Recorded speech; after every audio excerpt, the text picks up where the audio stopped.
An anthology of readings of Almighty God's words.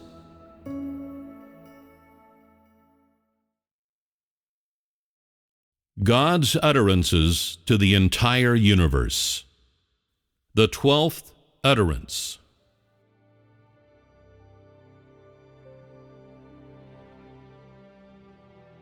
When lightning issues forth from the east, which is also precisely the moment that I begin to speak, at the moment the lightning comes forth, the whole empyrean is illuminated, and all the stars begin to transform.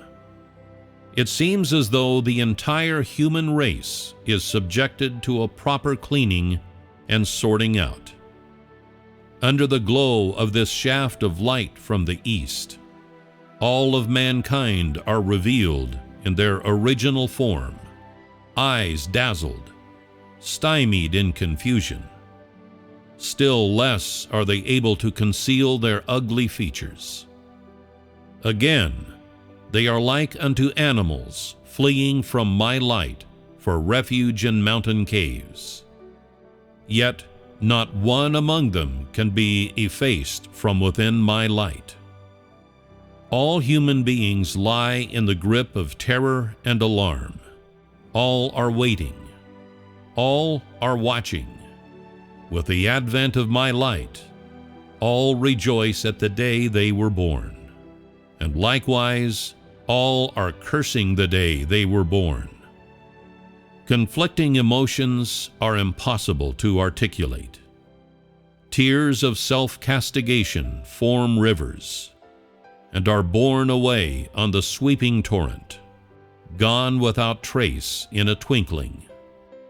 Once again, my day is pressing close upon the human race, once again arousing the human race, giving humanity a point from which to make a new beginning.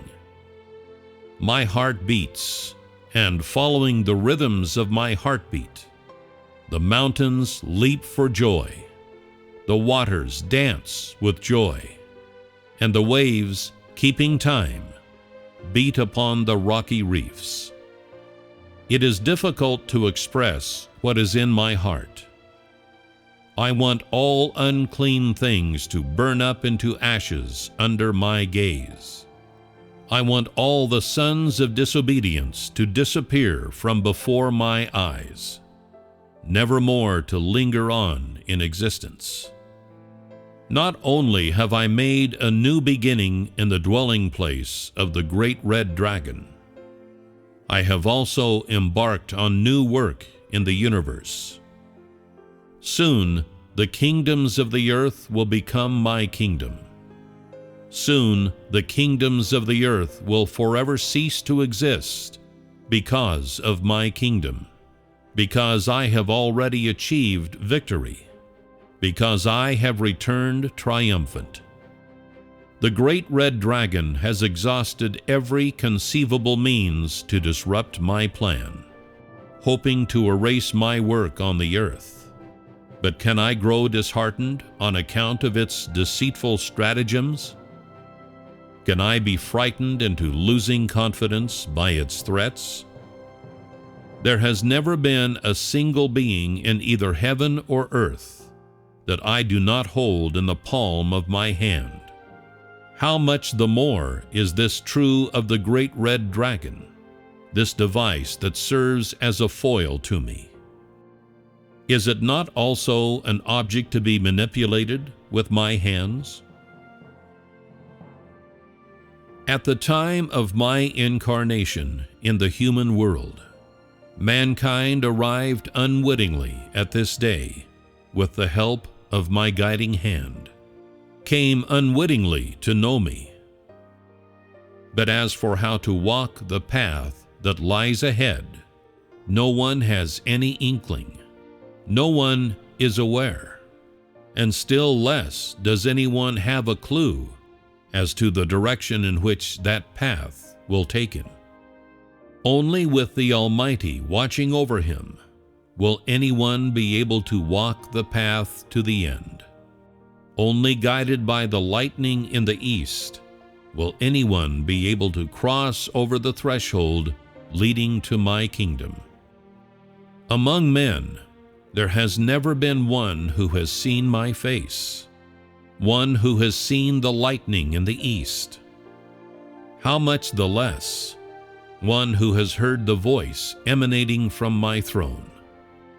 In fact, since the days of old, not one human being has directly come into contact with my person.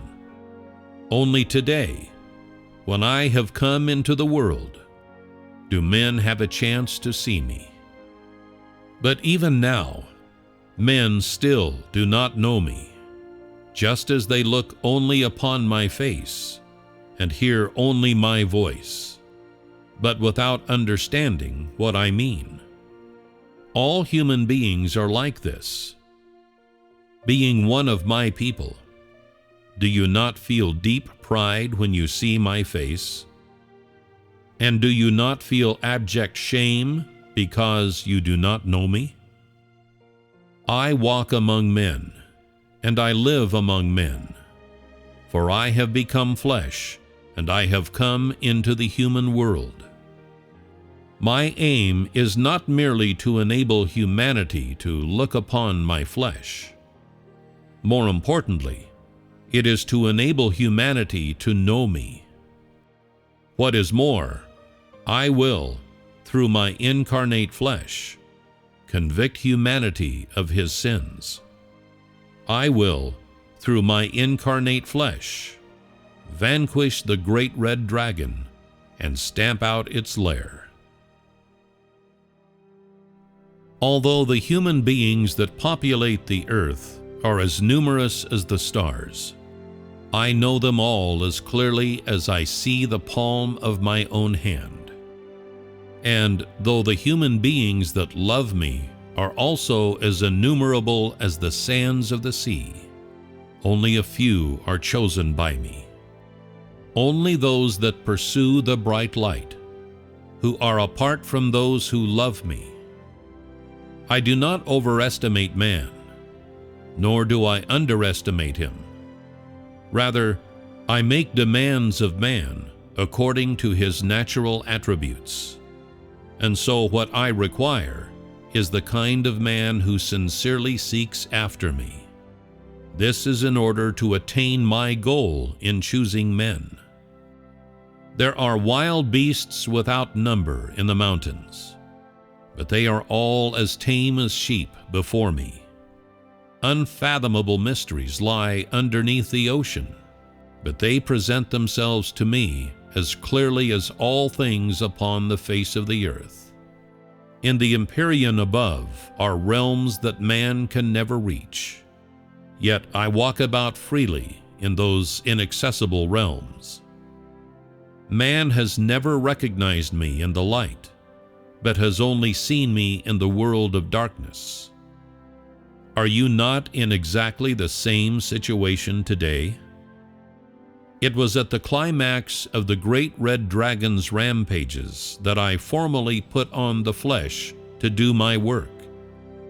It was when the great red dragon revealed its true form for the first time that I bore witness to my name.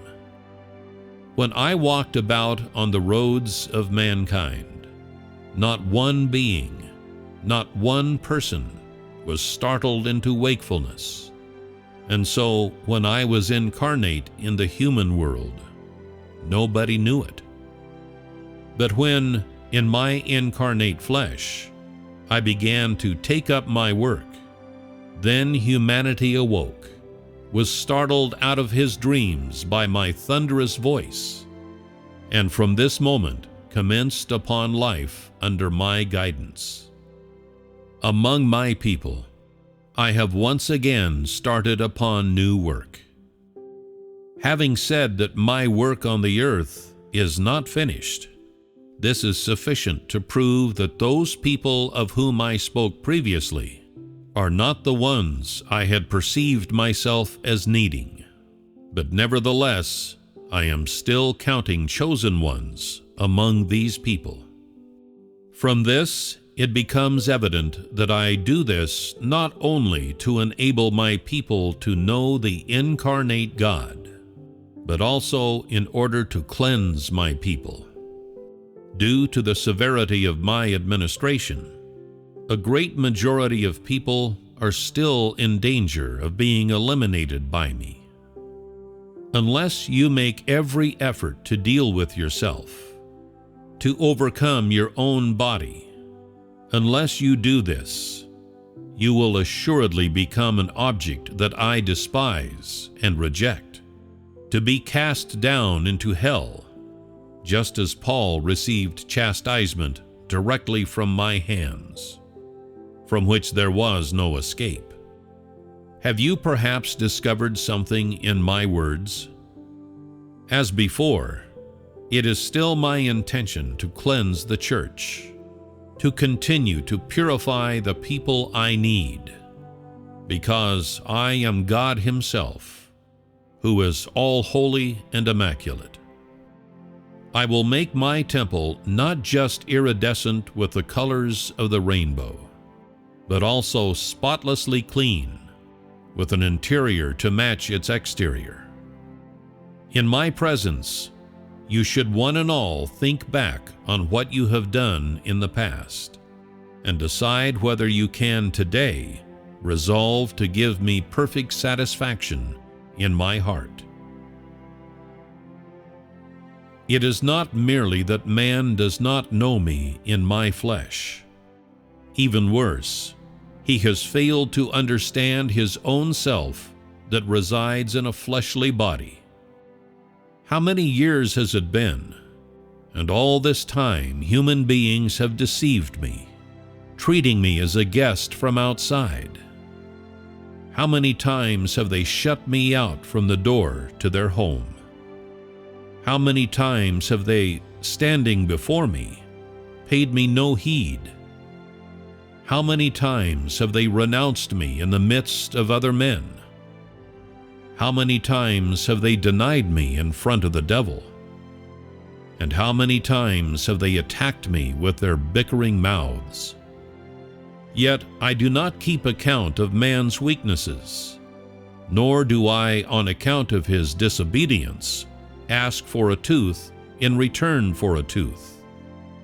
All I have done is to apply medicine to his illnesses, in order to cure his incurable diseases, thereby restoring him to health, so that he may at last come to know me. Has not all I have done been for the sake of humanity's survival, for the sake of giving humanity a chance at life? Many times I came into the world of men, but men did not, because I had come in my own person into the world, pay me any regard. Instead, each went about his own affairs, seeking a way out for himself. Little do they know that every single road below the heavens comes out from my hands. Little do they know that every single thing below the heavens is subject to my ordination. Which one of you dares to harbor resentment in his heart? Which one of you dares lightly to come to a settlement? I have just been quietly going about my work in humanity's midst, that is all. If, during the period of my incarnation, I had not cared for man's frailty, then all of humanity would, solely on account of my incarnation, have been frightened out of their wits, and as a result, fallen into Hades. It is only because I humbled myself and hid myself away that humanity has escaped catastrophe, met deliverance from my chastisement, and in this way arrived at today. Mindful of how difficult it was to arrive at today, should you not cherish all the more the tomorrow that is still to come?